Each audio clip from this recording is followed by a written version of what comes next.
Hey guys, so we got ourselves a G20 330i here today.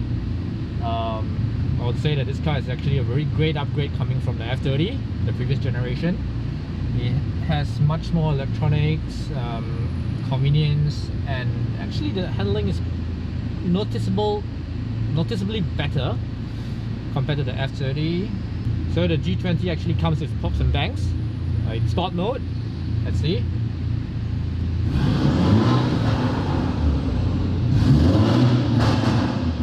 And this is stock, okay? This is stock. So in comfort mode, none.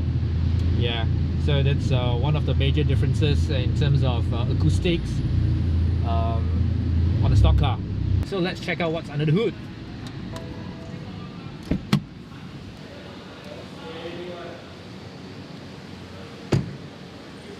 Nice car, eh? Yeah. Is that your friend? Yeah. Not bad. Wow. So full carbon intake and also a full exhaust system, yeah, with a decat tailpipe. 330 horsepower.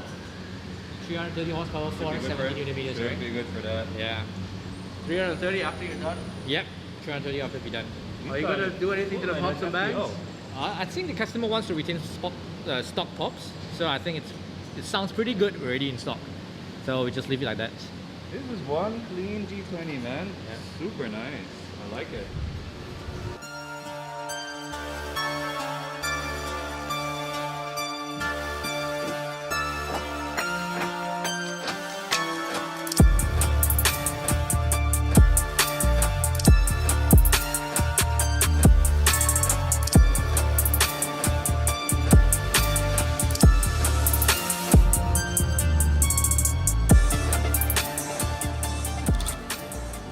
We are tuning this car using bench mode. The reason is because it's quicker than using OBD and also preventing from any coding from being lost in the process, and also to be able to retain the entire backup of the ECU.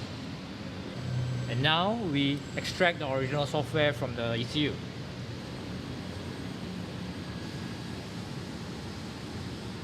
Once the reading process is done, our computer will actually synchronize the file to our server, in which Michael will receive the file and then do the necessary adjustment in order to increase the performance of this car.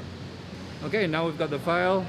My turn now. I go up, fix the file, and then Joshua's gonna flash it back in and do the test drive. See ya. See ya.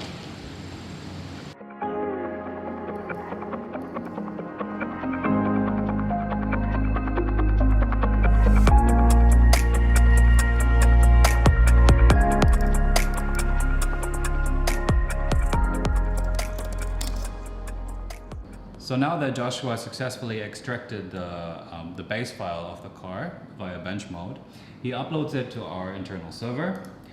I pick that file and start editing it in my program. So my job is basically redeveloping or redesigning the software. I modify it according to settings that I've already developed on Dyno. This is a car that we have experience with. And according to the customer's requests. So basically, this is a stage 2 file. We program a decat. We make sure that boost is a little bit higher than on the stage 1 because now we made sure that it has a better intake and it has a better exhaust. So we provide for better flow, and we are able to run a little more aggressive settings than on a standard stage 1. So this is me tweaking the lambda maps now for the stage 2.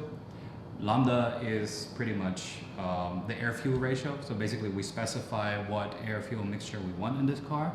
And of course we try to select it in a way where it runs at an optimum in terms of power and consumption and cooling. So this is just a part of the map. We have a lot of fragments to still go. I'm pretty much 50% done only. But once I'm done, I'm going to upload this tuning file onto our server, give Joshua the green light, and he will flash that file into the car. And then the next step will be testing it, verifying the settings, doing a log, making sure that everything runs as actually required and requested. And yeah, upon that, we will say good to go back to the customer, or maybe we'll still have room to make it a little better. The guy has an exhaust, right? Aqua Bridge. I'll add a little bit of a burble to it in this file here. So if it goes on sport mode, it will give a little bit of a popping, smooth burble sound. Nothing too extravagant. So I think you will appreciate that with that exhaust. And that's it. That concludes it. File's done. And I'll pack it up, send it to Joshua. Joshua, file is ready. You can flash the car. My job's done. Alright. Alright, so Michael just sent me the file and it's ready to be flashed. Let's see, BMW 201 bench protocol. You can see that the process is pretty quick in comparison to OBD. OBD will take around 8 to 12 minutes, whereby benching, it only takes 18 seconds to write the entire file into the ECU. Right, and we're done.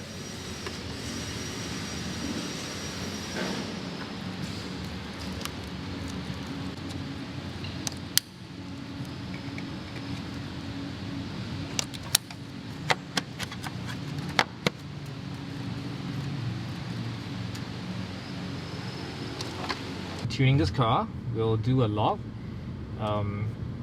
Important parameters to take note of is the boost pressure, of course, and also the lambda, which is the air fuel ratio, air fuel mixture, ignition timing, and other various parameters. One thing good about B-Flash is that it's not only just a tool for us to read and write the ECU, but also its ability to do various tests, diagnostic, and also logging. So here I have a various selection of parameters to look at. So boost pressure, charger,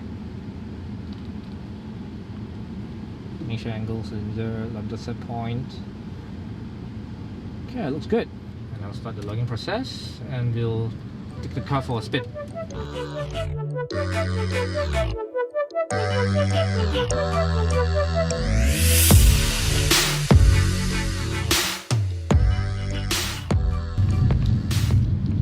So during this test drive process, we try to emulate daily driving scenarios like normal drive, slow drives, and then occasionally some full throttle. So now let's let the engine warm up first. So now we're gonna do a short sprint to check if everything runs fine, and usually the short sprint will actually give us a gauge, a feel of the increase of performance.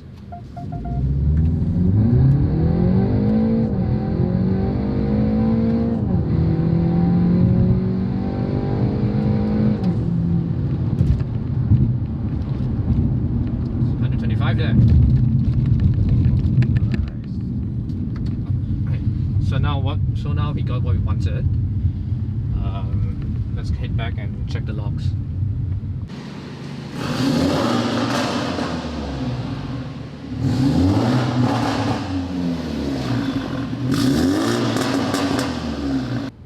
As you can see that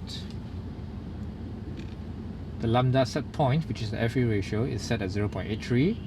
The blue line indicates that the air fuel ratio is it's following as per specified, 0.83 rate.